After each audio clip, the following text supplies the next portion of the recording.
Hello guys, welcome back to U K dreams. ഇന്നത്തെ നമ്മുടെ video എന്ന് പറയുന്നത് വളരെ ഇൻഫോർമേറ്റീവ് ആയിട്ടുള്ളൊരു വീഡിയോ ആണ്.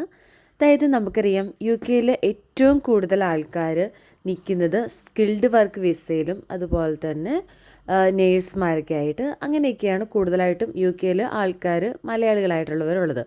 അതിലെനിക്ക് തോന്നുന്നു ഏറ്റവും കൂടുതൽ കെയർ വിസയിലാണ് ആളുകളുള്ളത്. അന്നേരം കൂടുതലായിട്ടുള്ള ആൾക്കാരും വർക്ക് ചെയ്യുന്നത് കെയർ ഹോമുകളിലായിരിക്കും. അന്നേരം ഈ കെയർ ഹോമിൽ നമ്മൾ വർക്ക് ചെയ്യുമ്പോൾ നമ്മൾ എന്തൊക്കെ കാര്യങ്ങളാണ് പ്രധാനമായിട്ട് അല്ലെങ്കിൽ നമ്മൾ ഫേസ് ചെയ്യുന്ന ബുദ്ധിമുട്ടുകളെ കുറിച്ചിട്ടാണ് ഇന്നത്തെ വീഡിയോയിൽ ഞാൻ ഷെയർ ചെയ്യുന്നത്. ഈ വീഡിയോ കാണുന്ന കെയറേഴ്സ് ആരെങ്കിലും ഉണ്ടെങ്കിൽ ഇതൊന്ന് കമൻറ്റ് ചെയ്യണം കേട്ടോ. നിങ്ങൾ എന്തൊക്കെയാണ് ഞാൻ പറയുന്ന ഏതൊക്കെ പോയിൻറ്റ്സിലൂടെയാണ് നിങ്ങൾക്ക് ഈ ഒരു സെയിം സിറ്റുവേഷൻ വന്നിട്ടുണ്ടോ എന്നുള്ളത് നിങ്ങളൊന്ന് പറയണം കേട്ടോ. നേരം ഫസ്റ്റ് തന്നെ ഞാൻ ഇവിടെ ഈ ഒരു ജോലിയിൽ ഏറ്റവും കൂടുതൽ സ്ട്രഗിൾ ചെയ്യുന്നൊരു പ്രശ്നം എന്ന് പറഞ്ഞിട്ടുണ്ടെങ്കിൽ ഹെൽത്ത് ഇഷ്യൂസാണ്. കാരണം ഇപ്പം നാട്ടിൽ നിന്നൊക്കെ ആൾക്കാർ പറയും ഓക്കെ യു കെയിലല്ലേ ജീവിതം, അല്ല യു കെ സെറ്റിൽഡ്, അല്ലെങ്കിൽ ഇത്രയും മണിക്കൂറിന് പൈസ കിട്ടുന്നുണ്ട്, അങ്ങനെയൊക്കെ പറയുന്നുണ്ട്. പക്ഷേ എന്നാൽ നമ്മളിവിടെ വർക്ക് ചെയ്യുമ്പം നമ്മൾ മറ്റൊരു ഓഫീസ് ജോലിയെ പോലെയൊന്നും അല്ല ഒരു കെയറിൻ്റെ ലൈഫ് എന്ന് പറയുന്നത്. ഒത്തിരി ബുദ്ധിമുട്ടുകളുണ്ട്. അതിലേറ്റവും കൂടുതൽ എനിക്ക് അഫക്റ്റ് ചെയ്യുന്നൊരു പ്രശ്നം എന്ന് പറയുന്നത് ഹെൽത്ത് ഇഷ്യൂസാണ്. കാരണം നമ്മൾ ഒരു റെസിഡൻറ്റിൻ്റെ അവരുടെ പേഴ്സണൽ കെയറിൽ എല്ലാവരെയും ഹെൽപ്പ് ചെയ്യുന്ന വ്യക്തികളാണ്. അന്നേരം എന്ന് പറഞ്ഞിട്ടുണ്ടെങ്കിൽ അവരുടെ മലം തൊട്ട് എല്ലാം നമ്മൾ ചെയ്യേണ്ടത് എടുക്കുകയും അതുപോലെ തന്നെ അവിടെ ക്ലീനാക്കി കൊടുക്കുകയും അതേപോലെ അവരെ ബോഡി വാഷ് ചെയ്യുന്നു. അന്നേരം അവർക്കത് മാത്രമല്ല, അവർക്ക് എന്തൊക്കെ തരത്തിലുള്ള അസുഖങ്ങളുണ്ടോ അതെല്ലാം നമുക്ക് കിട്ടാൻ വളരെ ചാൻസ് കൂടുതലാണ്. അത് കാരണം ഏറ്റവും കൂടുതൽ നമ്മൾ ശ്രദ്ധിക്കേണ്ടത്, ഈ ഒരു ജോലിയിൽ വരുന്നവർ ഏറ്റവും ആദ്യം ശ്രദ്ധിക്കേണ്ട ഒരു കാര്യം എന്ന് പറഞ്ഞിട്ടുണ്ടെങ്കിൽ നമ്മൾ ഗ്ലൗസ് യൂസ് ചെയ്യുക. അതുപോലെ തന്നെ അപ്പം തന്നെ ഒരു പേഴ്സണൽ കെയർ വന്നിട്ടുണ്ടെങ്കിൽ അപ്പം തന്നെ കൈ നന്നായിട്ട് സാനിറ്റൈസ് ചെയ്യുക എന്നുള്ളതാണ്. കാരണം ഏത് വിധത്തിലാണ് കാരണം ഏജ്ഡ് ആയിട്ടുള്ളവരാണ്, അവർക്ക് പലതരത്തിലുള്ള അസുഖങ്ങൾ കാണും. അത് ഏത് രീതിയിൽ നമ്മുടെ ശരീരത്തിലേക്ക് അത് വരാനും ചാൻസ് ഉണ്ട്. അതായത് നമ്മളിവരുടെ മലം എടുക്കുന്നു, യൂറിൻ എടുക്കുന്നു, അതേപോലെ തന്നെ ഇപ്പോൾ അവർക്ക് പനിയുണ്ടെങ്കിൽ അങ്ങനെയെല്ലാം ഒത്തിരിയേറെ ബുദ്ധിമുട്ടുകളുണ്ട്. അതുപോലെ തന്നെ എനിക്ക് ഏറ്റവും ഇതായിട്ട് പറഞ്ഞാൽ ആദ്യം ഫസ്റ്റ് ടൈമായിട്ട് കെയർ ഹോം ജോലിയിലേക്ക് വരുന്നവരായാലും ശ്രദ്ധിക്കേണ്ട കാര്യം എന്ന് പറഞ്ഞിട്ടുണ്ടെങ്കിൽ നിങ്ങൾ ഈ ഗ്ലൗസ് ഉപയോഗിക്കാതെ ഒരു റെസിഡൻറ്റിൻ്റെയും നിങ്ങൾ ടച്ച് ചെയ്യാനായിട്ട് പാടില്ല. കാരണം അത് നിങ്ങൾക്ക് ഇപ്പം മനസ്സിലാവില്ല, പിന്നീട് കുറച്ച് നാൾ നമ്മൾ വർക്ക് ചെയ്യുമ്പോൾ നമ്മൾ തന്നെ അറിയാതെ പല അസുഖങ്ങളും നമുക്കുണ്ടാകും. സ്കിൻ ഇഷ്യൂസ് ആയിട്ടായിരിക്കും, അങ്ങനെയൊക്കെ ഒത്തിരി ഇഷ്യൂസ് കാര്യങ്ങളുണ്ടാവും. നേരെ ഗ്ലൗസ് യൂസ് ചെയ്യുക. അതുപോലെ തന്നെ ഇപ്പോൾ ഒരു റെസിഡൻറ്റിനെ ടച്ച് ചെയ്തിട്ടുണ്ടെങ്കിൽ അല്ലെങ്കിൽ അവർക്ക് പേഴ്സണൽ കെയർ കൊടുത്തിട്ടുണ്ടെങ്കിൽ അപ്പം തന്നെ നന്നായിട്ട് സാനിറ്റൈസ് ചെയ്യുക, നന്നായിട്ട് വാഷ് ചെയ്യുക. അതേപോലെ മാക്സിമം നിങ്ങളൊരു കെയർ ഹോമിൽ ജോലിക്ക് പോകുന്ന ടൈമിൽ ഏറ്റവും കൂടുതൽ നിങ്ങൾ മാസ്ക് യൂസ് ചെയ്യുക. കാരണം എനിക്ക് തോന്നുന്നു ഞാൻ വർക്ക് ചെയ്യുന്ന യൂണിറ്റിൽ എങ്ങനെയും ആർക്കെങ്കിലുമൊക്കെ പനിയുണ്ടെങ്കിൽ എനിക്ക് പെട്ടെന്ന് കിട്ടും. കാരണം നമുക്കൊക്കെ ഇമ്മ്യൂണിറ്റി പവർക്ക് വളരെ കുറവായിരുന്നുകൊണ്ടും പെട്ടെന്ന് തന്നെ പനി പിടിക്കും. നമ്മൾ മാസ്കൊക്കെ ഇട്ടുകൊണ്ടാണ് പോകുന്നത്. എങ്ങനെയായാലും ഇപ്പോൾ ഞാൻ കൂടുതലും വർക്ക് ചെയ്യുന്ന ഡിമെൻഷ്യ വാർഡിലാണ്. അന്നേരം അങ്ങനെയുള്ളവർ അവർക്കിങ്ങനെ അറിയത്തൊന്നുമില്ല. അവരന്നേരം ഇങ്ങനെ നടന്നിട്ടൊക്കെ വരുന്ന സമയത്ത് പെട്ടെന്ന് നമ്മളെ ഹഗ് ചെയ്യും. അന്നേരം അവർക്ക് പനി ഉണ്ടായിരിക്കും, അല്ലെ ചിലപ്പോൾ അവരിങ്ങനെ മുഖത്തൊക്കെ ഇങ്ങനെ ഇപ്പം പനിയൊക്കെ ആയിട്ട് ഇങ്ങനെ തുമ്മലൊക്കെ വന്ന് കഴിയുമ്പോഴത്തേനും അതുകൊണ്ടൊക്കെ ആയിരിക്കും നമ്മളെ തൊടുന്നത്. അന്നേരം ഏതൊക്കെ രീതിയിൽ നമുക്ക് എങ്ങനെയായാലും ഇത് കിട്ടും.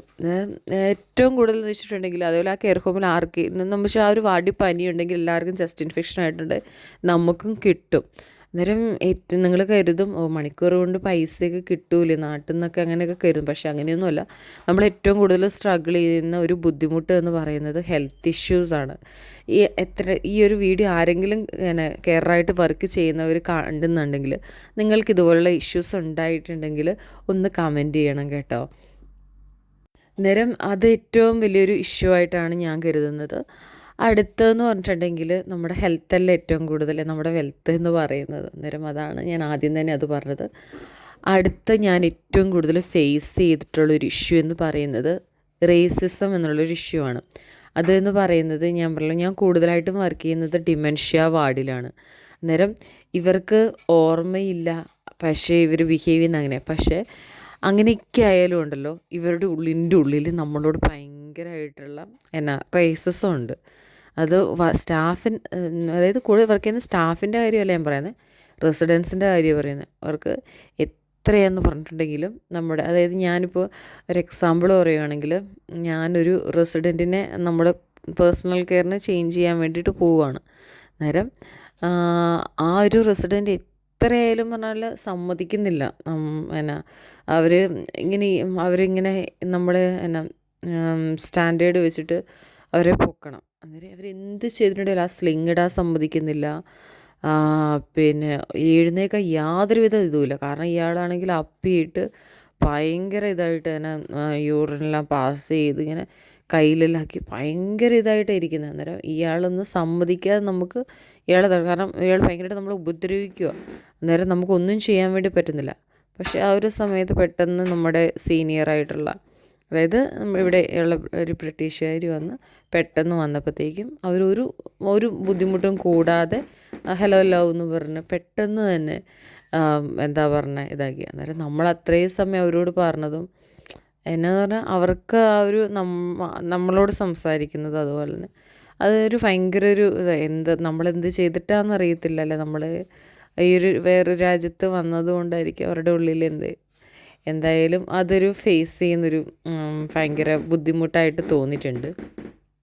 അടുത്തൊരു ഏറ്റവും വലിയ ബുദ്ധിമുട്ട് എന്ന് പറഞ്ഞിട്ടുണ്ടെങ്കിൽ നമ്മൾ ഫേസ് ചെയ്തിട്ടുള്ള ഒരു കാര്യം എന്ന് പറഞ്ഞിട്ടുണ്ടെങ്കിൽ സ്റ്റാഫ് തമ്മിലുള്ള ഇഷ്യൂസാണ്. അതായത് കെയർ ഹോമിൽ നിങ്ങൾ കരുതും നമുക്കിങ്ങനെ പല യൂണിറ്റുകളായിട്ടാണ് ഒരു കെയർ ഹോം എന്ന് പറയുന്നത്. അന്നേരം അവിടെ പലതരത്തിലുള്ള റെസിഡൻസ് ഉണ്ടായിരിക്കും. അന്നേരം ഓരോ യൂണിറ്റ് ഇങ്ങനെ സെപ്പറേറ്റ് ആയിട്ടായിരിക്കും. ഫോർ എക്സാമ്പിൾ ഇപ്പോൾ ഡിമെൻഷ്യ എന്ന് പറയുന്നത് ഒരു യൂണിറ്റ് ആയിട്ടായിരിക്കും. അതുപോലെ തന്നെ റെസിഡൻഷ്യൽ ആയിട്ടുള്ള വ്യക്തികളെ നോക്കുന്നത് മറ്റൊരു യൂണിറ്റ് ആയിരിക്കും. അതേപോലെ ജസ്റ്റ് ഒരു ഇപ്പോൾ ഹോസ്പിറ്റലിൽ നിന്നൊക്കെ ജസ്റ്റ് ഒരു റെസ്റ്റിന് വേണ്ടി വരുന്ന അത്യാവശ്യം ഇൻഡിപെൻഡൻ്റ് ആയിട്ടുള്ളവർ, അത് വേറൊരു യൂണിറ്റ് ആയിരിക്കും. അങ്ങനെ പലതരത്തിലുള്ള ഒരു 4-5 യൂണിറ്റൊക്കെ ആയിട്ടായിരിക്കും ഒരു കെയർ ഹോം ഉണ്ടാകുന്നത്. അന്നേരം ഈ ഓരോ കെയർ ഓരോ സെക്ഷനിലേക്കും രാവിലെ മാനേജ്മെൻറ്റ് വന്നിട്ടായിരിക്കും ഡിസൈഡ് ചെയ്യുന്നത്. ഇപ്പം ഒരു ദിവസം ഒരു 18 സ്റ്റാഫാണ് ഒരു കെയർ ഹോമിലുള്ളതെങ്കിൽ ഓരോ യൂണിറ്റിലും ഏതൊക്കെ സ്റ്റാഫാണ് വർക്ക് ചെയ്യേണ്ടതെന്നുള്ളത് ഡിസൈഡ് ചെയ്യുന്നത് അവിടുത്തെ മാനേജ്മെൻ്റ് ആയിരിക്കും. അന്നേരം മാനേജ്മെൻ്റ് ഇടുന്ന അലോക്കേഷൻ പ്രകാരമായിരിക്കും ഓരോരുത്തരും ഓരോ യൂണിറ്റുകളിൽ വർക്ക് ചെയ്യുന്നത്. ചില സ്റ്റാഫ് തമ്മിൽ അങ്ങോട്ടും ഇങ്ങോട്ടുമുള്ള ഇഷ്യൂസ് കാര്യങ്ങളൊക്കെ ഉള്ളവർ അങ്ങനെ ഉണ്ടാവും. ചിലപ്പം നമുക്ക് ജോലിയിലൊക്കെ സമയത്ത് ചില സമയത്ത് തന്നെ അങ്ങോട്ടും ഇങ്ങോട്ടും പാരയൊക്കെ വെച്ച് കംപ്ലൈൻ്റൊക്കെ ചെയ്ത് അങ്ങനെയൊക്കെ നമ്മൾ കരുതും എല്ലാ മേഖലയിലും ഉള്ളതുപോലെ ഈ ഒരു മേഖലയിലും എനിക്ക് തോന്നിച്ചിട്ട് കൂടുതലാണെന്ന് തോന്നുന്നു. കാരണം നമ്മളൊരു 4 പേരാണ് വർക്ക് ചെയ്യുന്നതെങ്കിൽ അതൊരു ടീം വർക്കായിട്ട് ചെയ്യേണ്ടതാണ്. അന്നേരം അതിലാരേലും ഉഴപ്പോ അല്ലെങ്കിൽ ആരേലും ഒന്ന് മാറി നിൽക്കുകയൊക്കെ ചെയ്തിട്ടുണ്ടെങ്കിൽ കൂടെ നിൽക്കുന്നവരായിരിക്കും ഏറ്റവും കൂടുതൽ കഷ്ടപ്പെടുന്നത്. ഞാനാണെങ്കിൽ ഞങ്ങൾ വർക്ക് ചെയ്യുന്നിടത്തുണ്ടായിരുന്നു ഒരു സ്റ്റാഫ് എന്ന് പറഞ്ഞിട്ടുണ്ടെങ്കിൽ അവൾ നമ്മുടെ രാജ്യത്തു നിന്നല്ല, നൈജീരിയയിൽ നിന്നുള്ളതായിരുന്നു. അന്നേരം അവൾ അങ്ങനെ എന്ന് വെച്ചാൽ അവളെ വിളിച്ചുകൊണ്ട് പോകണം, അവളല്ലാതെ വരത്തില്ല, അവളെപ്പോഴും അങ്ങനെ ഇരിക്കുകയുള്ളൂ, അങ്ങനെ ഒരു ഭയങ്കര ആറ്റിറ്റ്യൂഡാണ്. പക്ഷേ ഞങ്ങളുടെ കൂടെ ഞാൻ ഈ നൈജീരിയൻ അവരെ മൊത്തമായിട്ട് പറയുന്നതല്ല, ഒത്തിരി നന്നായിട്ട് വർക്ക് ചെയ്യുന്ന ഒത്തിരി പേരുണ്ട്. നേരം ഇത് പിന്നെ എല്ലാവരും കംപ്ലൈൻറ്റ് ചെയ്ത് ഇതായി. പിന്നെ ആ പെണ്ണിന് ഞങ്ങളോട് ഭയങ്കര വൈരായി. കാരണം ഇവള് വരും, രാവിലെ വരും, അവിടെ ഇരിക്കും. അന്നേരം എന്തെങ്കിലുമൊക്കെ സഹായത്തിന് വേണമെങ്കിൽ നമ്മൾ പോയിട്ട് ഇവളുടെ കാല് പിടിച്ച് വലിച്ച് കൂട്ടിക്കൊണ്ടൊക്കെ പോകേണ്ട അവസ്ഥയാണ്. അല്ലാതെ അങ്ങനെ മാറി മാറി നിൽക്കും. അന്നേരം നമ്മളെന്ത് ചെയ്യും, അവന് വിളിക്കണ്ടേന്ന് കരുതി നമ്മളങ്ങ് കയറി ചെയ്യും. അന്നേരം നമ്മൾ ചില ദിവസങ്ങളിലൊക്കെ ആകുമ്പോഴത്തേന് ഭയങ്കരമായിട്ട് ടയേർഡാവും. അങ്ങനെ ഇങ്ങനെ എല്ലാ യൂണിറ്റുകളിൽ നിന്നുമായിട്ട് ഇങ്ങനെ കംപ്ലൈൻ്റൊക്കെ ആയിട്ട് അവസാനം ആ കുട്ടീനെ പറഞ്ഞു വിട്ടു. കാരണം അവർ ഭയങ്കര ആറ്റിറ്റ്യൂഡും ഇങ്ങനെയൊക്കെ ഇങ്ങനെ ഇരിക്കും. നമ്മൾ പറയുന്നതും ഇഷ്ടപ്പെടില്ല. പിന്നെ വേറെ റെസിഡൻസിനോടൊക്കെ ഭയങ്കര റൂഡായിട്ട് അങ്ങനെയൊക്കെ വെച്ചാൽ നമ്മൾ ഈ ഒരു കെയർ ഹോമിൽ എനിക്ക് തോന്നിയിട്ടുള്ള ഏറ്റവും കൂടുതൽ നമുക്ക് വേണ്ട ഒരു സ്കില്ലെന്ന് പറയുന്നത് ക്ഷമയാണ്. സ്റ്റാഫിനേക്കാട്ടിലും നമ്മൾ റെസിഡൻസിൻ്റെ അടുത്ത്, കാരണം നമ്മളിപ്പോൾ ഒരു ഡിമെൻഷ്യ വാർഡിലൊക്കെയാണ് വർക്ക് ചെയ്യുന്നതെങ്കിലുണ്ടല്ലോ, നമ്മുടെ മെൻ്റൽ സ്ട്രെസ് എന്ന് പറയുന്നതുണ്ടല്ലോ ഭയങ്കര ഹൈ ലെവലിലായിരിക്കും. കാരണം ഞാനെപ്പോഴും രാവിലെ വരുമ്പം ലൊക്കേഷനിൽ ദൈവത്തോട് പ്രാർത്ഥിക്കുമ്പോൾ ഇന്ന് ഡിമെൻഷ്യ വാർഡിൽ ഇടരുത് എന്ന് പ്രാർത്ഥിച്ചു. കാരണം ആ ഒരു വാർഡിൽ വർക്ക് ചെയ്തിട്ടുണ്ടെങ്കിൽ നമുക്ക് ഈ ഒരു 12 മണിക്കൂറത്തെ ഷിഫ്റ്റ് കഴിഞ്ഞ് ചെല്ലുമ്പോഴത്തേക്കും നമുക്ക് ഭയങ്കര എന്നാ പറയണ്ടേ, നമ്മുടെ തലയ്ക്കകത്ത് അത്രയും ഭയങ്കര സ്ട്രെസ്സുള്ള ഒരു ഇതാണ്. കാരണം അവിടെ ആ ഒരു യൂണിറ്റിലോട്ട് കയറിയിട്ടുണ്ടെങ്കിൽ ഇങ്ങനെ കിടന്ന് കാറുന്ന ഒരു ഇതാണ്. Help me, I want to go home, help me അതെന്ന് വെച്ചാൽ അങ്ങനെ പറഞ്ഞ് എല്ലാവർക്കും അവിടെ എനിക്ക് തോന്നുന്നു എല്ലാ കെയർ ഹോമിലുള്ള എല്ലാവർക്കും പിന്നെ എന്ന് വെച്ചാൽ ഡിമെൻഷ്യയൊക്കെ ആയിട്ടുള്ളവർക്ക് എല്ലാവർക്കും ഒറ്റ ഒരു ഇതേ ഉള്ളൂ, എങ്ങനെയും വീട്ടിൽ പോകണം. അന്നേരം അതെങ്ങനെയൊക്കെയും ചാടാൻ പറ്റുമോ അങ്ങനെയെല്ലാം നോക്കുന്ന ആൾക്കാരാണ്. അന്നേരം വെച്ചാൽ ഭയങ്കരമായിട്ട് അവരോട് വെച്ചാൽ നമുക്കവരോട് ചുമ്മാ ഇങ്ങനെ കാറിക്കൊണ്ട് അലറിക്കൊണ്ട് ഇങ്ങനെ ഇരിക്കുന്നവരുണ്ട്. അത് വെച്ചാൽ നമുക്കൊരു 10-15 മിനിറ്റൊക്കെ തന്നെ നമുക്കിതാവും. പക്ഷേ ഒരു കണ്ടിന്യൂസ് ആയിട്ട് ഇങ്ങനെ കേട്ട് കഴിയുമ്പോൾ നമുക്ക് ഭയങ്കര ബുദ്ധിമുട്ടാണ്. കാരണം അങ്ങനെയുള്ള യൂണിറ്റുകളിൽ നിന്ന് വർക്ക് ചെയ്യുമ്പോൾ ഏറ്റവും വലിയ ബുദ്ധിമുട്ടെന്ന് പറഞ്ഞാൽ ചില സമയത്ത് നമ്മളിപ്പോൾ ഒരു റെസിഡൻറ്റിനെ ചേഞ്ച് ചെയ്യാൻ വേണ്ടി പോകുമ്പം അവർ എന്താ കാണിക്കുന്നതെന്നുള്ളത് അവർക്കറിയില്ല. അന്നേരം പല ദിവസങ്ങളിലും അങ്ങനെയുള്ള റെസിഡൻസിൻ്റെ ഒരു റൂമിൽ നമ്മൾ കയറുമ്പോൾ കാണുന്ന അവസ്ഥ എന്ന് പറഞ്ഞിട്ടുണ്ടെങ്കിൽ അവർ കട്ടിലേക്ക് കിടക്കുന്നവരാണെങ്കിൽ അവർ അപ്പിയിട്ട് അത് മൊത്തം കയ്യിലെടുത്ത് തലയിലൊക്കെ ആക്കിയിട്ട്, അതേപോലെ അവരുടെ ബെഡിലൊക്കെ ഇട്ടിട്ടായിരിക്കും ഉണ്ടാകുന്നത്, അതേ മൊത്തം തൂത്ത് വെച്ച് ഇതൊക്കെ ഒരു വെച്ചാൽ ഒരു 10 മിനിറ്റ് കൊണ്ട് തന്നെ ഇതൊക്കെ സെറ്റാക്കി ഇതാകും. പിന്നെ ഇവരെയൊക്കെ ഒന്ന് കഴുകി കുളിപ്പിച്ച് ആ ഒരു മറ്റൊരു ക്ലീനൊക്കെ എടുക്കുക എന്നൊക്കെ പറഞ്ഞാൽ ഭയങ്കര ബുദ്ധിമുട്ടുള്ള കാര്യമാണ്. ഒത്തിരിയേറെ ഒരു കെയറർ എന്ന് പറയുമ്പം ഒത്തിരിയേറെ സ്ട്രഗിൾ ചെയ്തിട്ടാണ് അനുഭവിച്ചിട്ടാണ് നിൽക്കുന്നത്. ഞാൻ കൂടുതലായിട്ട് പറയുന്നത് വെച്ചിട്ടുണ്ടെങ്കിൽ ഡിമെൻഷ്യ പോലുള്ള വാർഡുകൾ വർക്ക് ചെയ്യുമ്പോൾ ഒരു എക്സ്പീരിയൻസ്, നോർമലായിട്ടുള്ള അവരെ മാത്രം നോക്കേണ്ട കെയർ ഹോമുകളിൽ വർക്ക് ചെയ്യുന്നവരുടെ അത് ഉണ്ട്, ബുദ്ധിമുട്ടുകളില്ല എന്ന് പറയുന്നില്ല. എന്നാലും ഒരു ഡിമെൻഷ്യ വാർഡ് എന്നൊക്കെ പറഞ്ഞിട്ടുണ്ടെങ്കിൽ അവിടെയൊക്കെ വർക്ക് ചെയ്യുമ്പോൾ ഭയങ്കര ബുദ്ധിമുട്ടാണ്. അത് മാത്രമല്ല ഇവർക്കെന്ന് പറഞ്ഞിട്ട് നമ്മളിവരെ തൊടുന്നത് ഓർക്കും ഇവർക്ക് ഇഷ്ടമല്ല. അന്നേരം ഇവർ ഇങ്ങനെയൊക്കെ നമ്മുടെ അടുത്ത് അതായത് പ്രതിരോധിക്കാൻ പറ്റും, അങ്ങനെയെല്ലാം അവർ പ്രതിരോധിക്കാൻ നോക്കും. നമ്മളെ അടിക്കും, മുഖത്തിനിട്ടൊക്കെ അടിച്ച് എത്ര പ്രാവശ്യം അടി കിട്ടും എന്നറിയോ? അടി കിട്ടും. അതുപോലെ തന്നെ നമ്മളെ മാന്തി പറിക്കാൻ നോക്കും, മുഖത്ത് തുപ്പും. എന്തെങ്കിലും അവരുടെ കൈ കിട്ടിയിട്ടുണ്ടെങ്കിൽ അവർ എങ്ങനെയൊക്കെ ഉപദ്രവിക്കാൻ പറ്റും അങ്ങനെയെല്ലാം നോക്കും.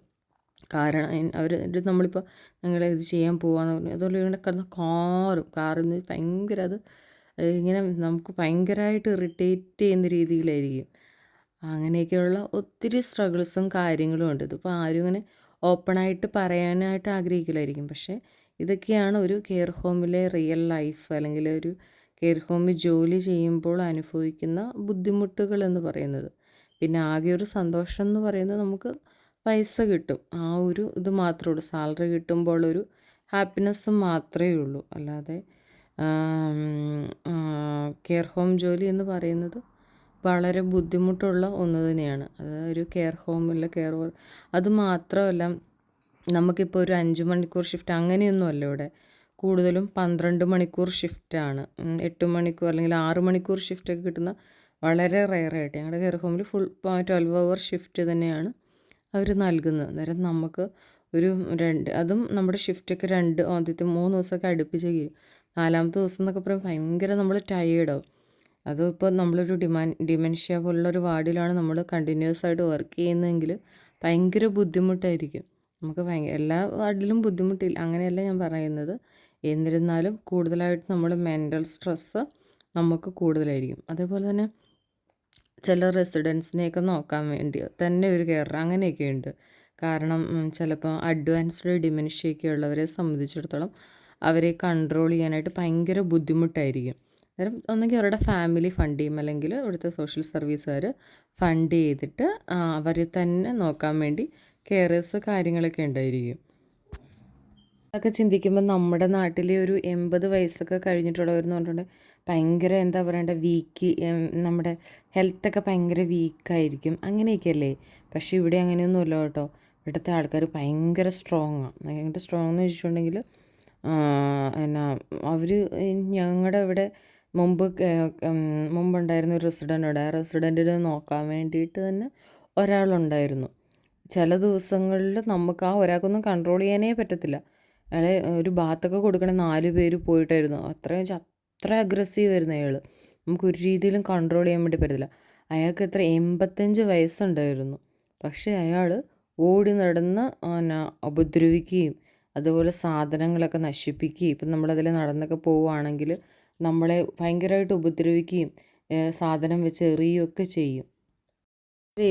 ഏത് രീതിയിലാണ് ബിഹേവ് ചെയ്യുന്നതെന്ന് നമുക്ക് പറയാൻ വേണ്ടി പറ്റത്തില്ല. അന്നേരം ഒരു കെയറർ എപ്പോഴും അവരുടെ കൂടെ ഉണ്ടായിരിക്കും. അന്നേരം അയാൾ എന്തെങ്കിലും വരുത്തിയിട്ടുണ്ടെങ്കിൽ അതിൻ്റെ പൂർണ്ണ ഉത്തരവാദിത്വം ആ കെയററിൻ്റെ ഇതിലായിരിക്കും. അന്നേരം അവരെന്ത് ഉപദ്രവിച്ചിട്ടുണ്ടെങ്കിലും കെയറേഴ്സിന് അല്ലെങ്കിൽ നമുക്ക് ഒരു രീതിയിലും അവരെ ഉപദ്രവിക്കാനോ അല്ലെങ്കിൽ അവരെ അടിക്കാനോ അങ്ങനെയൊന്നും പാടില്ല. അങ്ങനെ എന്തെങ്കിലുമൊക്കെ ചെയ്തിട്ടുണ്ടെങ്കിൽ ജോലി തെറിച്ചു എന്നുള്ളത് ഓർത്താൽ മതി. ജോലി തെറിക്കുന്ന മാത്രമല്ല, അത് വലിയൊരു പോലീസ് കേസും ഭയങ്കര അതിൻ്റെ ഇതെന്ന് പറയുന്നത് പ്രത്യാഘാതങ്ങളൊക്കെ വളരെ വലുതാണ്. അന്നേരം ഏറ്റവും കൂടുതൽ ഞാൻ മനസ്സിലാക്കിയെടുത്തോളം ഈ ഒരു ജോലിയിൽ വേണ്ടത് ക്ഷമ എന്നുള്ളതാണ്. കാരണം ഇവരെ ഹാൻഡിൽ ചെയ്യുന്നതിന് നമുക്ക് ഭയങ്കരമായിട്ടുള്ള ക്ഷമ വേണം. കാരണം ചില സമയത്തൊക്കെ ഉണ്ടല്ലോ, ചില റെസിഡൻസ് വെച്ചാൽ അവരിങ്ങനെ കണ്ടിന്യൂസ് ആയിട്ട് ബസർ അടിച്ചുകൊണ്ടിരിക്കും. അതായത് ഓരോ റെസിഡൻസിൻ്റെ റൂമിലും അവർക്കൊരു ബസർ ഉണ്ടായിരിക്കും. അന്നേരം ആ ബസർ അവർ ഇങ്ങനെ പ്രസ് ചെയ്യുമ്പോഴത്തേക്കും നമ്മുടെ ആ ഒരു കെയറേഴ്സുള്ള അല്ലെങ്കിൽ ലോഞ്ചിൽ ഡൈനിങ് അങ്ങനെ ഏരിയയിലെല്ലാം ആ ഒരു ബെല്ലിങ്ങനെ പോയിക്കൊണ്ടിരിക്കും. അന്നേരം നമ്മൾ ആ ബെല്ല് കേൾക്കുന്നതനുസരിച്ച് ആ റൂമിൽ പോയിട്ട് എന്താണ് അവരുടെ ആവശ്യം എന്ന് വെച്ചിട്ടുണ്ടെങ്കിൽ അവരെ ഹെൽപ്പ് ചെയ്യണം. അന്നേരം ചില റെസിഡൻസ് എന്ന് പറഞ്ഞിട്ടുണ്ടെങ്കിൽ ഇങ്ങനെ ചുമ്മാതെ നമ്മളെ ഭയങ്കരമായിട്ട് ഇറിറ്റേറ്റൊക്കെ ചെയ്യുകയെന്ന് വെച്ചാൽ ഇങ്ങനെ ബസർ അടിച്ചുകൊണ്ടിരിക്കും. അത് കാരണം ഇവരുടെ റൂമും നമ്മുടെ ഇതൊക്കെ തമ്മിൽ ഒത്തിരി വ്യത്യാസമുണ്ട്. കാരണം നമ്മളിപ്പോൾ വല്ല റെസിഡൻസിനെയൊക്കെ ഭയങ്കര എന്തായാലും കുളിപ്പിക്കുകയോ അല്ലെങ്കിൽ അവരെ ഫീഡ് ചെയ്യുകയോ അങ്ങനെയൊക്കെ ചെയ്യുന്ന ടൈമിലായിരിക്കും ഇവരിങ്ങനെ കാര്യമില്ലാതെ ബസർ അടിച്ചുകൊണ്ടിരിക്കും. ഇപ്പോൾ സമയം എത്രയായി, എനിക്ക് എപ്പോഴാണ് മരുന്ന് തരുന്നത്, അതേപോലെ എങ്ങനെ വെച്ചാൽ കാര്യമില്ലാത്ത രീതിയിൽ കാര്യമായിട്ട് ബസർ അടിക്കുന്ന അങ്ങനെ അല്ലാതെ അങ്ങനെ ഇറിറ്റേറ്റൊക്കെ ചെയ്യുന്നവരെന്ന് വെച്ചാൽ നമുക്ക് നല്ല ക്ഷമയുണ്ടായിരിക്കണം. അവരെന്ത് പറഞ്ഞിട്ടുണ്ടെങ്കിലും വളരെ എന്ന് വെച്ചാൽ നല്ല ചിരിച്ചുകൊണ്ട് ഹലോ പേറ്റ് എന്താണ് വേണ്ടതെന്ന് വളരെ സ്നേഹത്തോടെ ആയിരിക്കണം നമ്മൾ ചോദിക്കണില്ല. അത് ഇവരോട് റൂഡായിട്ടോ ബിഹേവ് ചെയ്യാൻ അങ്ങനെയൊന്നും പാടില്ല. അന്നേരം ഞാൻ മനസ്സിലാക്കിയെടുത്തോളം ഈ ഒരു ജോലിയിൽ ഏറ്റവും കൂടുതൽ വേണ്ടത് ക്ഷമ എന്നുള്ളൊരു കാര്യമാണ്. അതുപോലെ പ്രോപ്പറായിട്ടുള്ള കമ്മ്യൂണിക്കേഷൻ സ്കില്ലും. കാരണം ഇവർ പറയുന്നത് മലയാളത്തിലൊന്നുമല്ല, ഇംഗ്ലീഷിൽ. അന്നേരം അത് മനസ്സിലാക്കി അവർക്ക് റിപ്ലൈ ചെയ്യാനും ഇതാക്കാനും നമുക്ക് ഏറ്റവും കൂടുതൽ വേണ്ടത് ഗുഡ് കമ്മ്യൂണിക്കേഷൻ സ്കില്ലാണ്. ഇപ്പം നിങ്ങൾക്ക് ഗുഡ് എന്ന് വെച്ചാൽ ഇതായിട്ടില്ല കമ്മ്യൂണിക്കേഷൻ സ്കില്ല് കുറവാണെന്ന് കരുതി ഈ ഒരു ജോലി ഒരിക്കലും ആരും അങ്ങനെ മാറി നിൽക്കരുത്. കാരണം വെച്ചാൽ നമ്മളൊരു ഫീൽഡിൽ വന്നു കഴിഞ്ഞ് അവരോട് കമ്മ്യൂണിക്കേറ്റ് ചെയ്യുമ്പോൾ നമ്മുടെ ആ ഒരു സ്കില്ല് ഇമ്പ്രൂവ് ആയിക്കോളും. അതൊന്നും ഓർത്ത് ആരും വിഷമിക്കേണ്ട കാര്യമൊന്നുമില്ല. നമ്മൾ എത്രത്തോളം നമ്മുടെ ലാംഗ്വേജ് യൂസ് ചെയ്യുന്നോ അതിനനുസരിച്ചായിരിക്കും നമ്മുടെ ഇത് സ്കില്ല്, അതായത് നമുക്ക് കമ്മ്യൂണിക്കേഷൻ സ്കില്ലൊക്കെ കൂടുന്നത്. പിന്നെ ഡ്യൂട്ടീസ് ആൻഡ് റെസ്പോൺസിബിലിറ്റീസിനെ കുറിച്ച് പറയുവാണെങ്കിൽ നമ്മുടെ പ്രധാനപ്പെട്ട ഡ്യൂട്ടി എന്ന് പറയുന്നത് അവരെ ഏറ്റവും കൂടുതൽ അവരുടെ പേഴ്സണൽ കെയറിൽ ഹെൽപ്പ് ചെയ്യുക എന്നുള്ളതാണ്. നമ്മൾ രാവിലെ വരുമ്പോൾ തന്നെ ഏറ്റവും കൂടുതൽ ചെയ്യുന്ന കാര്യം അവർ ചിലർ കട്ടിലേലായിരിക്കും കിടക്കുന്നത്, ചിലർ ഇൻഡിപെൻഡൻ്റ് ആയിട്ടുള്ള ആൾക്കാരുമാണ്. അന്നേരം കട്ടിലേക്ക് ഉറങ്ങുന്നവരൊക്കെയാണ്. എൻ്റെ ഷിഫ്റ്റ് ടൈം എന്ന് പറഞ്ഞാൽ 8 to 8 ആണ്. അന്നേരം രാവിലെ 8 മണി തൊട്ട് രാത്രി 8 മണി വരെയുള്ള ടൈം വരെയാണ് നമ്മുടെ ഷിഫ്റ്റ് വരുന്നത്. ഞാൻ കൂടുതലും ഡേ ഷിഫ്റ്റാണ് എടുക്കാറുള്ളത്. അന്നേരം ഡേ ഷിഫ്റ്റിൽ നമ്മൾ രാവിലെ വരുമ്പോൾ തന്നെ ഇപ്പം കട്ടിലുള്ളവരെ അവരെ എഴുന്നേൽക്കാൻ ഹെൽപ്പ് ചെയ്യുക. എന്നിട്ട് അവർക്ക് ആവശ്യം വാഷ് കൊടുത്ത് അവരുടെ ഡേ ഡ്രസ്സൊക്കെ ഇടിയിപ്പിച്ച് അവരുടെ ഇപ്പോൾ ടോയ്ലറ്റിൽ പോകാനായിട്ട് അവരെ ഹെൽപ്പ് ചെയ്യുക. അവരുടെ പാഡൊക്കെ ചേഞ്ച് ചെയ്ത് അവരുടെ എല്ലാ പ്രോപ്പറായിട്ടുള്ള വാഷെല്ലാം കൊടുത്ത് അവരെ ബ്രേക്ക്ഫാസ്റ്റിന് വേണ്ടി റെഡിയാക്കുക. ഇതാണ് ഏറ്റവും ആദ്യത്തെ നമ്മുടെ റെസ്പോൺസിബിലിറ്റി എന്ന് പറയുന്നത്. ഇത് ഒരാളെ മാത്രമല്ല, നമ്മൾ ആ ഒരു യൂണിറ്റിൽ എത്ര റെസിഡൻസ് ഉണ്ട് അവരെ എല്ലാവരെയും അങ്ങനെ ചെയ്യണം. പക്ഷേ ബെഡിൽ കിടക്കുന്നവർക്കൊക്കെ ആണെങ്കിൽ അവരെ കുറച്ചും കൂടെ കഴിഞ്ഞ് ഒരു 10 മണിയോട് കൂടിയൊക്കെയാണ് വാഷ് ചെയ്ത് അവരെ ഇതൊക്കെ ആക്കുന്നത്.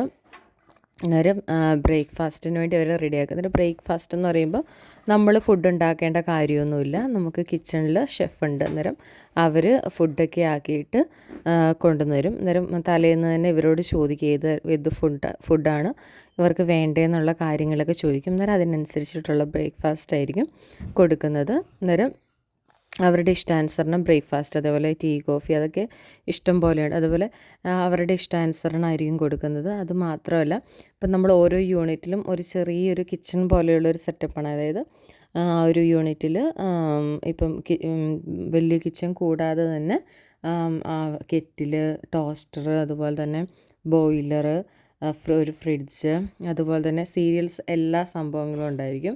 മിൽക്ക്, അങ്ങനെ എല്ലാം വെച്ചാൽ നമുക്ക് അത്യാവശ്യത്തിന് വേണ്ട സംഭവങ്ങളെല്ലാം അവിടെ ഉണ്ടായിരിക്കും. അന്നേരം അവരെ റെസിഡൻസിന് വേണ്ട ബ്രേക്ക്ഫാസ്റ്റ് സീരിയൽസൊക്കെ എടുത്ത് കൊടുക്കുക, അത് നമുക്ക് തന്നെ ആക്കിയിട്ട് കൊടുക്കുക. അതേപോലെ ടോസ്റ്റൊക്കെ ചെയ്ത് അങ്ങനെയൊക്കെ നമുക്ക് കൊടുക്കാൻ വേണ്ടി പറ്റും. അതെല്ലാം റെസിഡൻസിൻ്റെ ഇഷ്ടാനുസരണമാണ് നമ്മൾ കൊടുക്കുന്നത്. അവരോട് ചോദിക്കുക എന്ത് ഫുഡാണ് നിങ്ങൾക്ക് വേണ്ടത്. അന്നേരം അതിൻ്റെയൊക്കെ അടിസ്ഥാനത്തിലായിരിക്കും അവർക്ക് ഫുഡ് കാര്യങ്ങളൊക്കെ കൊടുക്കുന്നത്. അതുപോലെ തന്നെ ഇപ്പോൾ ഫുഡ് കിട്ടുന്ന സമയത്ത് ഇപ്പം ഏജ്ഡ് ആയിട്ടുള്ളവർക്ക് പ്യൂരി ഫുഡ് കാര്യങ്ങളൊക്കെ ആയിരിക്കും. അന്നേരം നമുക്കറിയാം പ്യൂരി എന്ന് പറയുമ്പോൾ കുറച്ചും കൂടെ നല്ല സോഫ്റ്റ് പ്യൂരി ആയിട്ടുള്ള ഫുഡായിരിക്കും. അതായത് നമുക്കറിയാം ഏജ്ഡ് ആകുമ്പോഴത്തേക്കും അവരുടെ സോളോയിങ് ഡിഫിക്കൽട്ടീസ് കാര്യങ്ങളൊക്കെ വരുമ്പോൾ അവരുടെ സോൾട്ട് അസസ്മെൻ്റൊക്കെ കഴിഞ്ഞ് അവരുടെ ഫുഡ് ഇതൊക്കെ മാറ്റും. അന്നേരം പ്യൂരി ആയിട്ടുള്ള ഫുഡ്, അതുപോലെ ഡ്രിങ്ക്സൊക്കെ കൊടുക്കുമ്പോൾ പെട്ടെന്ന് ചോക്ക് ചെയ്യാനുള്ള ചാൻസൊക്കെ കൂടുതലായതുകൊണ്ട് അതിൽ തിക്നർ ഇട്ട് നല്ല തിക്കായിട്ടൊക്കെ ആയിരിക്കും ഡ്രിങ്ക്സ് കാര്യങ്ങളൊക്കെ കൊടുക്കുന്നത്. അന്നേരം നമ്മൾ നോർമലായിട്ടുള്ള ആൾക്കാർക്ക് അവരുടെ ഫുഡ് കൊടുത്തിട്ടുണ്ട്, അവർ കറക്റ്റായിട്ട് അവിടെ ഇരുന്ന് കഴിക്കും, അന്നേരം കുഴപ്പമൊന്നുമില്ല. പക്ഷേ ബെഡിലുള്ളവർക്ക് സംബന്ധിച്ചിടത്തോളം നമ്മൾ അവരുടെ അടുത്ത് പോയിട്ട് അവർ ബെഡ് ഇപ്പോൾ കിടക്കുവാണെങ്കിൽ അവരെ കറക്റ്റ് തല ഇങ്ങനെ പൊക്കി വെച്ചിട്ട്, അതിനൊക്കെ റിമോട്ട് കാര്യങ്ങളൊക്കെ ഉണ്ട്. നേരം അത് അവരുടെ ആ ഒരു കഴിക്കുന്ന ഒരു പൊസിഷനിൽ തലയൊക്കെ പൊക്കി വെച്ച് അവരെ കംഫർട്ടാക്കിയതിന് ശേഷം അവർക്ക് ഫുഡ് വാരി കൊടുക്കണം. ഫുഡും അതുപോലെ ഡ്രിങ്ക്സ് കാര്യങ്ങളൊക്കെ കൊടുക്കുക എന്നുള്ളതാണ് ഏറ്റവും പ്രധാനപ്പെട്ട കാര്യം. ഇതൊക്കെ കഴിഞ്ഞ് ഇതെല്ലാം നമ്മൾ പ്രോപ്പറായിട്ട് ഡോക്യുമെൻ്റ് ചെയ്യണം. അതും നമ്മൾ ഇപ്പോൾ കെയർ ഹോമിൽ ഏറ്റവും കൂടുതൽ നമ്മൾ ശ്രദ്ധിക്കേണ്ട കാര്യം എന്ന് വെച്ചാൽ ഇതാണ് ഏറ്റവും വലിയ കാര്യം. കാരണം വെച്ചാൽ നമ്മൾ എന്ത് മൈൻഡായിട്ടുള്ള കാര്യം ചെയ്തിട്ടുണ്ടെങ്കിലും അത് നമ്മൾ കറക്റ്റായിട്ട് ഡോക്യുമെൻ്റ് ചെയ്തിട്ടുണ്ടായിരിക്കണം. ഡോക്യുമെൻറ്റേഷൻ എന്ന് പറയുന്നത് വളരെ ഇമ്പോർട്ടൻ്റ് ആയിട്ടുള്ളൊരു കാര്യമാണ്. പിന്നെ അതിന് ശേഷം നമ്മൾ ചെയ്യുന്ന കാര്യം എന്ന് പറഞ്ഞിട്ടുണ്ടെങ്കിൽ 10 മണിയൊക്കെ ആകുമ്പോഴത്തേക്കും നമ്മൾ ഈ ഡോക്യുമെൻറ്റേഷന് കാര്യങ്ങളെല്ലാം കഴിഞ്ഞ് സ്റ്റാഫെല്ലാം അവരുടെ മോർണിംഗ് ബ്രേക്കിന് കാര്യത്തിനൊക്കെ പോകും. അതിനുശേഷം ഒരു 10 മണിയോടുകൂടി റീപൊസിഷൻ കാര്യങ്ങളൊക്കെ, അതായത് ബെഡിൽ കിടക്കുന്ന ആൾക്കാർ കാണും. അന്നേരം അവരുടെ അടുത്ത് പോയിട്ട് അവരുടെ വാഷ് കൊടുക്കുക, അതുപോലെ അവരുടെ പാഡ് ചേഞ്ച് ചെയ്യുക, അതേപോലെ അവർക്ക് റീപൊസിഷൻ കൊടുക്കുക. റീപൊസിഷൻ എന്ന് പറഞ്ഞിട്ടുണ്ടെങ്കിൽ ഇപ്പം ബെഡിലൊക്കെ ഒരേ രീതി കിടക്കുന്നവരെ സംബന്ധിച്ചിടത്തോളം അവരുടെ ബാക്കൊക്കെ പൊട്ടാനും അതുപോലെ സോറൊക്കെ വരാനുള്ള ചാൻസ് കൂടുതലുണ്ട്. അന്നേരം അവരെ ഇങ്ങനെ ലെഫ്റ്റ് റൈറ്റ് അതുപോലെ ബാക്ക് എന്ന് പറഞ്ഞ് നമ്മൾ 3 hours അല്ലെങ്കിൽ 4 hours കൂടുമ്പോൾ റീപൊസിഷൻ ചെയ്യും. അന്നേരം അങ്ങനെ അവരെ റീപൊസിഷൻ ചെയ്യുക എന്നുള്ളതാണ് അടുത്ത ഇമ്പോർട്ടൻ്റ് ആയിട്ടുള്ള ഡ്യൂട്ടി എന്ന് പറയുന്നത്. അതേപോലെ അവർക്ക് ബെഡിൽ അങ്ങനെയുള്ളവർക്ക് ബെഡിൽ കിടത്തി തന്നെ നമ്മൾ ബെഡ് ബാത്ത് കാര്യങ്ങളൊക്കെ കൊടുക്കും. അതും ഇമ്പോർട്ടൻ്റ് ആയിട്ടുള്ള കാര്യമാണ്. ഇതെല്ലാം എന്നിട്ട് ഡോക്യുമെൻ്റ് ചെയ്യുകയും ചെയ്യണം. അതേപോലെ ഇവരുടെ ശരീരത്തിൽ എന്തെങ്കിലും തരത്തിലുള്ള പുതിയ സ്കിൻ ഇഷ്യൂസ്, ലൈക്ക് എന്തെങ്കിലും സ്കിൻ ബ്രോക്കൺ ആയിട്ടോ അല്ലെങ്കിൽ എന്തെങ്കിലും തരത്തിലുള്ള ബ്രൂസോ അതേപോലെ എന്തെങ്കിലും ഒരു മുമ്പ് അബ്നോർമലായിട്ട് നിങ്ങൾക്ക് തോന്നിയിട്ടുണ്ട്, അപ്പം തന്നെ നിങ്ങളുടെ നേഴ്സിനെയോ അല്ലെങ്കിൽ നിങ്ങളുടെ സീനിയർ കെയറിനെ അപ്പം തന്നെ റിപ്പോർട്ട് ചെയ്യണം. അതുപോലെ തന്നെ നിങ്ങൾ പ്രോപ്പറായിട്ട് ഡോക്യുമെൻറ്റും ചെയ്തിട്ടുണ്ടായിരിക്കണം. കാരണം നമ്മൾ റിപ്പോർട്ട് ചെയ്യുക അതുപോലെ ഡോക്യുമെൻ്റ് ചെയ്യുക എന്നുള്ളത് വളരെ ഇമ്പോർട്ടൻ്റ് ആണ്. അല്ലാതെ പിന്നീട് അതൊരു സേഫ് ഗാർഡിങ് അല്ലെങ്കിൽ ഇപ്പോൾ അത് എന്തെങ്കിലും തരത്തിലുള്ള വലിയ വലിയ ഇഷ്യൂസ് ആയിട്ടുണ്ടെങ്കിൽ നമ്മൾ പ്രോപ്പറായിട്ട് ഡോക്യുമെൻ്റ് അല്ലെങ്കിൽ നമ്മൾ പ്രോപ്പറായിട്ട് കമ്മ്യൂണിക്കേറ്റ് ചെയ്തിട്ടുള്ള ഒരു ഇഷ്യൂ ആണെങ്കിൽ നമ്മളെ യാതൊരു വിധത്തിലും അത് അഫക്റ്റ് ചെയ്യില്ല. നമ്മൾ നമ്മുടെ ഡ്യൂട്ടീസ് കറക്റ്റായിട്ട് ചെയ്യുക എന്നുള്ളതാണ്. അന്നേരം ഡോക്യുമെൻറ്റേഷൻ എന്ന് പറയുന്നത് വളരെ ഇമ്പോർട്ടൻ്റ് ആയിട്ടുള്ള കാര്യമാണ്. നിങ്ങൾ കരുതും ഒരു റെസിഡൻസിനെ ചേഞ്ച് ചെയ്യുമ്പം വളരെ കുറച്ച് സമയം കാരണം വെച്ചാൽ കൂടുതലായിട്ടുള്ള ആൾക്കാരും ബൗൾസൊക്കെ ഓപ്പണാക്കി അപ്പിയൊക്കെ ഇട്ട് അതൊക്കെ ഭയങ്കരമായിട്ട് സ്പ്രെഡൊക്കെ ആക്കിയിട്ടായിരിക്കും. അന്നേരം പിന്നെ അവരെ ഒന്ന് ക്ലീനാക്കി അവരെ വാഷ് ചെയ്തെടുക്കുക എന്നൊക്കെ പറയുന്നത് ഒത്തിരി ടൈം എടുക്കുന്ന കാര്യമാണ്. എനിക്ക് തോന്നുന്നു ഒരു റെസിഡൻ്റ് അടുത്തൊരു മിനിമം ഒരു 20 മിനിറ്റെങ്കിലും എടുക്കും. നമ്മൾ വാഷ് ചെയ്ത് പ്രോപ്പറായിട്ട് വാഷ് ചെയ്ത് അവരുടെ ഇതെല്ലാം ക്ലീനാക്കി അവരെ ഒരു ഇതാക്കി എടുക്കുക എന്നുള്ളത് പറയുന്നത് ഒത്തിരി സമയം എടുക്കുന്ന കാര്യം. അന്നേരം അങ്ങനെ ഒരു ബെഡിലൊരു 5-6 റെസിഡൻസ് കിടക്കുന്നുണ്ടെങ്കിൽ ഇത്രയും പേരെയൊക്കെ ചെയ്യുമ്പോഴത്തേക്കും നല്ല ബുദ്ധിമുട്ടുള്ള കാര്യം തന്നെയാണ്. പിന്നെ ഉച്ചയൊക്കെ ആകുമ്പോഴത്തേക്കും അവർക്ക് ലഞ്ച് കാര്യങ്ങൾ കൊടുക്കുക. അതും അവരുടെ റെസിഡൻസിൻ്റെ ഇഷ്ടാനുസരണമാണ്. അവരോടിപ്പം പ്യൂരി ആയിട്ടുള്ളവർക്ക് അവരുടെ ഫുഡ് അവരെ ഫീഡ് ചെയ്ത് കൊടുക്കുക. ഉച്ചയ്ക്കത്തെ ഫുഡ് എന്ന് പറയുമ്പോഴത്തേക്കും ഒരു ഫുഡ് ഉണ്ടായിരിക്കും പ്യൂരി ആയിട്ട്, അതുപോലെ ഒരു ഡെസേർട്ട് ഉണ്ടായിരിക്കും, എന്തെങ്കിലും മധുരമായിട്ടുള്ളത്, പിന്നെ എന്തെങ്കിലും ഒരു ഡ്രിങ്ക്സ് കാര്യങ്ങളുണ്ടായിരിക്കും. അതൊരു ഇത്രയായിരിക്കും ഉണ്ടാവുന്നത്. പിന്നെ അതിന് ശേഷം സ്റ്റാഫും ലഞ്ചെല്ലാം കൊടുത്ത ശേഷം എല്ലാം അപ്ഡേറ്റ് ചെയ്തതിന് ശേഷം സ്റ്റാഫും അവരുടെ ബ്രേക്കിൻ്റെ കാര്യത്തിന് പോകും. പിന്നെ നമ്മൾ ചെയ്യുന്നതെന്ന് വെച്ചിട്ടുണ്ടെങ്കിൽ പിന്നെ 2 മണിയാകുമ്പം എഗെയിൻ റീപൊസിഷൻ. നമ്മൾ ഈ രാവിലെ ഇപ്പോൾ ലെഫ്റ്റ് സൈഡിലാണ് ഇട്ടെങ്കിൽ ഒരു ഉച്ച സമയമാകുമ്പോഴത്തേക്ക് അവർ റൈറ്റ് സൈഡിൽ അല്ലെങ്കിൽ ബാക്ക് സൈഡിൽ ഇടും.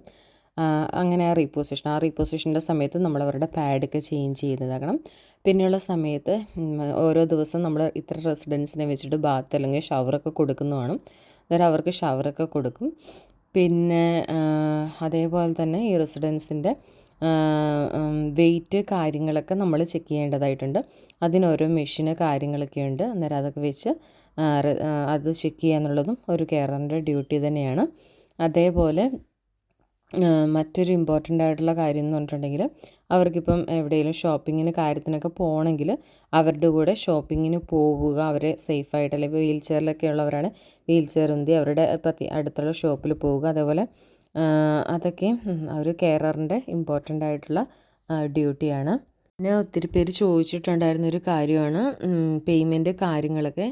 അന്നേരം നമുക്ക് ബേസിക് പേയ്മെൻറ്റാണ് കിട്ടുന്നത്. ഓരോ കെയർ ഹോമിനെ ഡിപ്പെൻഡ് ചെയ്തുകൊണ്ടിരിക്കും കേട്ടോ. ചില ഏരിയസിനെയൊക്കെ അനുസരിച്ച് അല്ലെങ്കിൽ ആ ഒരു കെയർ ഹോമിൻ്റെ ഇതൊക്കെ അനുസരിച്ച് അവർ കൂടുതൽ പേയ്മെൻറ്റ് കാര്യങ്ങൾ കൊടുക്കും. എനിക്ക് കിട്ടുന്നത് 11.5 പൗണ്ടാണ് പെർ അവർ കിട്ടുന്നത്. അന്നേരം നമുക്ക് ഞാൻ അതിൻ്റെ വീഡിയോ ചെയ്തിട്ടുണ്ടായിരുന്നു. കാരണം ഞാൻ ആ ഒരു സാലറിയുടെ ഇത് കൂടുതലായിട്ട് പറയുന്നില്ല. കാരണം ഞങ്ങൾക്ക് ഒരാഴ്ച 4 ആണെങ്കിൽ അടുത്ത ആഴ്ച 3, അങ്ങനെ ആ ഒരു പാറ്റേണിലാണ് പോകുന്നത്. 4-3 അങ്ങനെയാണ് ഒരു മാസത്തെ പേയ്മെൻ്റ് ആയിട്ട് കിട്ടുന്നത്. 4-3 പറയുമ്പോൾ 4 ദിവസം എന്ന് പറയുന്നത് തിങ്കൾ ചൊവ്വയാണ്, പിന്നെ ബുധൻ വ്യാഴം വെള്ളി ഓഫാണ്, പിന്നെ ശനി ഞായർ. പിന്നെ അടുത്ത ആഴ്ച വരുമ്പം ശനി ഞായർ കഴിഞ്ഞ് പിന്നെ നമുക്ക് ഷിഫ്റ്റ് ഉണ്ടാകുന്നത് തിങ്കൾ ചൊവ്വ ഓഫായിരിക്കും, പിന്നെ ബുധൻ വ്യാഴം വെള്ളി അങ്ങനെയാണ് ജോലി ഉണ്ടാവുന്നത്. 12 മണിക്കൂറാണ് നമ്മുടെ ഷിഫ്റ്റ് കാര്യങ്ങൾ. അതിൽ നമുക്ക് 1 മണിക്കൂർ ബ്രേക്ക് കിട്ടും. ആ 1 മണിക്കൂർ ബ്രേക്ക് ചില കെയർ ഹോമുകൾ പെയ്ഡായിട്ട് തരും, അവർ പേ ചെയ്യും. ചില കെയർ ഹോമുകൾ പെയ്ഡ് ചെയ്യൂല. ഞങ്ങളുടെ കെയർ ഹോം പേ ചെയ്യൂല. 11 മണിക്കൂറത്തെ പേയ്മെൻറ്റേ നമുക്ക് കിട്ടുകയുള്ളൂ. പിന്നെ മറ്റൊരു ഡ്യൂട്ടി എന്ന് പറയുന്നത് ഇപ്പം നടക്കാനൊന്നും പറ്റാത്ത റെസിഡൻസിനെയൊക്കെ സംബന്ധിച്ചിടത്തോളം അവരെ ഓരോ സ്റ്റാൻഡിങ് എയ്ഡ് വെച്ചിട്ടായിരിക്കും നമ്മൾ ലിഫ്റ്റ് ചെയ്യുന്നത്. അന്നേരം ചില റെസിഡൻസിന് ഇപ്പം നമ്മൾ രാവിലെ അവരെ എഴുന്നേൽപ്പിച്ച് കൊണ്ടുവന്ന് ഡേ ഡ്രസ്സൊക്കെ ഇട്ട് അവരെ കൊണ്ടുവന്ന് ലോഞ്ചിലൊക്കെ ഇരുത്തും. അതിനുശേഷം ഏത് സമയത്ത് അവർ ടോയ്ലറ്റിലൊക്കെ പോകണമെന്ന് പറയുമ്പോൾ നമ്മൾ അതേ സ്റ്റാൻഡിങ് എയ്ഡ് യൂസ് ചെയ്തിട്ട് വേണം അവരെ ടോയ്ലറ്റിലൊക്കെ കൊണ്ടുപോകാനായിട്ട്. അതേപോലെ രാവിലെ അവർ ഫുഡെല്ലാം കഴിച്ച് കഴിഞ്ഞൊരു 6 മണിയൊക്കെ ആകുമ്പോഴത്തേക്കും അവരുടെ ഡ്രസ്സെല്ലാം ചേഞ്ച് ചെയ്ത് അതിനിടയ്ക്കെല്ലാം പാഡ് ചേഞ്ച് ചെയ്യും കേട്ടോ. പിന്നെ വൈകുന്നേരം ആകുമ്പോഴത്തേക്കും അവരെ തിരിച്ച് ബെഡിൽ കൊണ്ടുപോയി കിടത്തേണ്ടതും നമ്മുടെ ഡ്യൂട്ടിയാണ്. നമ്മളിതിപ്പോൾ ചെറുതായിട്ട് പറയുമ്പോൾ നിങ്ങൾ ഇത്രയേ ഉള്ളൂ, പക്ഷെ അത് സമയമെടുത്ത് ചെയ്യുന്ന കാര്യങ്ങൾ. കാരണം അവർ പറയുന്ന അനുസരിച്ച് അവരുടെ എല്ലാ കാര്യങ്ങളും ചെയ്യുക എന്നുള്ളത് ഒത്തിരി സമയമെടുക്കുന്ന കാര്യമാണ്. അടുത്ത് നമ്മൾ ഫേസ് ചെയ്യുന്ന മറ്റൊരു ഇഷ്യൂ എന്ന് പറയുന്നത് റെസിഡൻസിൻ്റെ ഫാമിലിയുടെ ഭാഗത്തു നിന്നുള്ളതാണ്. അതായത് ഇപ്പോൾ ഇവർ റെസിഡൻസ് ഇത്രയേറെ എമൗണ്ടൊക്കെ പേ ചെയ്തിട്ടായിരിക്കും നിൽക്കുന്നത്. അന്നേരം അവരൊരു ചെറിയൊരു എന്തെങ്കിലും ഒരു മിസ്റ്റേക്ക് ഉണ്ടെങ്കിൽ അത് പറഞ്ഞ് അത് വലിയ വലിയ ഇഷ്യൂ ആക്കിയിട്ട് മാനേജ്മെൻറ്റൊക്കെ എടുത്ത് അറിയിച്ച് വലിയ ബുദ്ധിമുട്ടുകളാക്കി മാറ്റും. കാരണം അവർ ഇത്രയും എമൗണ്ടൊക്കെ പേ ചെയ്തിട്ടാണ് നിൽക്കുന്നത്. അന്നേരം നമ്മുടെ ഭാഗത്ത് നിന്ന് എന്തെങ്കിലും ഒരു മിസ്റ്റേക്ക് ഉണ്ടാവുമോ എന്നിങ്ങനെ നോക്കിയിട്ടായിരിക്കും നിൽക്കുന്നത്. ചെറുതാണെങ്കിൽ പോലും അതൊക്കെ വലിയൊരു ഇഷ്യൂസൊക്കെ ആക്കും. അന്നേരം ഫാമിലി വരുമ്പോൾ തന്നെ അവരെ നന്നായിട്ട് ട്രീറ്റ് ചെയ്യുക എന്നുള്ളതും ഒരു കെയറിൻ്റെ ഉത്തരവാദിത്വമാണ്. അവർ ചോദിക്കുന്നതിനൊക്കെ കറക്റ്റ് ഉത്തരം പറയുക. കാരണം ഇവർ റെസിഡൻസ് വരുമ്പോൾ എനിക്കത് ചെയ്തില്ല ഇത് ചെയ്തില്ല എന്നൊക്കെ പറഞ്ഞ് ഒരു പരാതിയായിട്ടായിരിക്കും പറയുന്നത്. അന്നേരം അവർ ഇത്രയും പൈസയൊക്കെ പേ ചെയ്തിട്ട് നിൽക്കുമ്പോൾ അങ്ങനെ എന്തെങ്കിലും ഒരു ഇതുണ്ടെങ്കിൽ അവർ ഭയങ്കരമായിട്ട് അതിനെ റിയാക്ട് ചെയ്യും. അന്നേരം ഫാമിലിയുടെ ഭാഗത്തു നിന്നുണ്ടാകുന്നതും നമ്മൾ ഫേസ് ചെയ്യുന്നൊരു വലിയ ഇഷ്യൂ തന്നെയാണ്. കെയർ ഹോമിലൊരു 12:30 കൂടിയാണ് ലഞ്ച് കൊടുക്കുന്നത്. അതിനുശേഷം പിന്നെ ഒരു 4:30 കൂടിയാണ് ടീ കൊടുക്കുന്നത്. അന്നേരം ഇതിനിടയ്ക്കെല്ലാം 11 മണിയൊക്കെ ആകുമ്പോൾ തന്നെ അവർക്ക് സ്നാക്സ് കാര്യങ്ങൾ, അതുപോലെ ഇഷ്ടമുള്ള juice, milkshake, tea, coffee അങ്ങനെയുള്ള കാര്യങ്ങളൊക്കെ കൊടുക്കും. മെയിനായിട്ടുള്ള ഫുഡിൻ്റെ ടൈം എന്ന് പറയുന്നത് രാവിലത്തെ 9 മണിക്കാണ് ബ്രേക്ക്ഫാസ്റ്റ്, പിന്നെ ഒരു 12:30 ലഞ്ച്, പിന്നെ 4:30 ടീ എന്ന് പറയുമ്പോൾ ആ ഒരു ടീയോടുകൂടി അവരുടെ മെയിനായിട്ടുള്ള ഫുഡ് കഴിഞ്ഞു. പിന്നെ വേണമെങ്കിൽ രാത്രി അവർ കൂടുതൽ റെസിഡൻസ് എല്ലാം വളരെ റെയറായിട്ടായിരിക്കും നമ്മുടെ അടുത്തൊക്കെ സപ്പർ കഴിക്കുന്നത്. അവർ കാരണം വെച്ചിട്ടുണ്ടെങ്കിൽ നേരത്തെ കിടക്കും. ഇവിടെ എന്ന് വെച്ചാൽ അവരൊരു 6:30-7 മണിയൊക്കെ ആകുമ്പോഴത്തേനും അവർ ഉറങ്ങിയിട്ട് കാണും. ആ ഒരു സമയത്തേക്ക് നേരത്തെ കട്ടിലേക്ക് പോകും. പക്ഷേ അതിരാവിലെ നേരത്തെ ഏൽക്കുന്ന റെസിഡൻസാണ് കൂടുതലായിട്ട് ഞാനിവിടെ കണ്ടിട്ടുള്ളത്. പിന്നെ ഇവരുടെ പിന്നെ പ്രോപ്പറായിട്ട് ഇവർക്ക് വാഷ് കൊടുക്കുക, ഇവരുടെ എന്തെങ്കിലും സ്കിൻ ഇഷ്യൂസ് ഉണ്ടെങ്കിൽ അത് കറക്റ്റായിട്ട് റിപ്പോർട്ട് ചെയ്യുക, ഡോക്യുമെൻ്റ് ചെയ്യുക, ഇതൊക്കെ വളരെ ഇമ്പോർട്ടൻ്റ് ആയിട്ടുള്ള കാര്യമാണ്. അതേപോലെ ഇപ്പോൾ 1 to 1 ഒക്കെ ആയിട്ട് നമ്മൾ നിൽക്കുന്നുണ്ടെങ്കിൽ ആ ഒരു റെസിഡൻസിൻ്റെ പ്രോപ്പറായിട്ട് നമ്മൾ ഓരോ മണിക്കൂർ അവരെന്തൊക്കെ ചെയ്തു എന്നുള്ളത് വളരെ ഡീറ്റെയിൽഡ് ആയിട്ട് ഡോക്യുമെൻ്റ് ചെയ്യണം. ഈ ഒരു കെയർ ഹോം ജോലിയിൽ ഏറ്റവും ഇമ്പോർട്ടൻ്റ് ആയിട്ടുള്ളൊരു കാര്യമാണ് ഡോക്യുമെൻറ്റേഷൻ എന്ന് പറയുന്നത്. അന്നേരം ഇത്രയാണ് ഇന്നത്തെ വീഡിയോയിൽ നിങ്ങളുമായിട്ട് ഞാൻ ഷെയർ ചെയ്യാനായിട്ട് ആഗ്രഹിക്കുന്നത്. വളരെ ഇമ്പോർട്ടൻ്റ് ആയിട്ടുള്ളൊരു ടോപ്പിക്കാണ്. അന്നേരം ഇത് ഒരു പക്ഷേ ഒരു കെയർ ഹോമിൽ വർക്ക് ചെയ്യുന്നവർക്ക് മനസ്സിലാക്കാനായിട്ട് സാധിക്കും. അന്നേരം നിങ്ങളൊരു കെയർ ഹോമിലാണ് ജോലി ചെയ്യുന്നതെങ്കിൽ നിങ്ങൾ എന്തായാലും ഇതിനൊരു റിപ്ലൈ ആയിട്ട് അല്ലെങ്കിൽ ഒരു കമൻ്റായിട്ട് നിങ്ങൾ പറയണം നിങ്ങളുടെ ഒരു എക്സ്പീരിയൻസ് എന്നുള്ളത്. പിന്നെ നല്ലൊരു നമുക്കൊരു നമ്മൾ ഒത്തിരി ലോണൊക്കെ എടുത്ത് വന്നിട്ടുള്ളത് കൊണ്ട് നമ്മളിത് എങ്ങനെയായാലും നമ്മളിവിടെ വന്നു വിട്ടതുകൊണ്ട് നമ്മൾ എന്തായാലും ഇതിൻ്റെ മുന്നോട്ടായിട്ട് പോകുന്നു. പക്ഷേ ഇഷ്ടപ്പെട്ട് ചെയ്യുന്നു, അതുപോലെ തന്നെ നല്ല കഷ്ടപ്പാടുമുണ്ട്. ഇത്രയൊക്കെയാണ് ഒരു കെയർ ഹോമിൽ അനുഭവിക്കുന്ന ബുദ്ധിമുട്ട് കാര്യങ്ങൾ എന്ന് പറയുന്നത്. എല്ലാവരെയും സംബന്ധിച്ചിടത്തോളം മണിക്കൂർ നല്ല പൈസ കിട്ടും, ആ ഒരു ഇത് മാത്രമാണ് ഇവിടെ തോന്നിയിട്ടുള്ളത്. പിന്നെ ഓഫ് ഡേയ്സിലൊക്കെ ഫാമിലിയൊക്കെ ആയിട്ട് പോകാനും അങ്ങനെ ഇത് ഇത്ര ദിവസമുള്ളൂ, നമുക്ക് വേണമെങ്കിൽ എക്സ്ട്രാ ഷിഫ്റ്റൊക്കെ എടുത്താൽ മതി, അതൊക്കെ നമ്മുടെ ഇഷ്ടമാണ്. അല്ലാതെ നമ്മളാരും ഫോഴ്സ് ചെയ്യില്ല. നോർമലായിട്ടുള്ള നമ്മുടെ ഷിഫ്റ്റ് എടുത്താൽ മാത്രം എടുക്കണം, അത് നിർബന്ധമാണ് കേട്ടോ. അന്നേരം ഇത്രയാണ് ഇന്നത്തെ വീഡിയോയിൽ നിങ്ങളുമായിട്ട് ഞാൻ ഷെയർ ചെയ്യാനായിട്ട് ആഗ്രഹിക്കുന്നത്. Thanks for watching my video. Thank you all.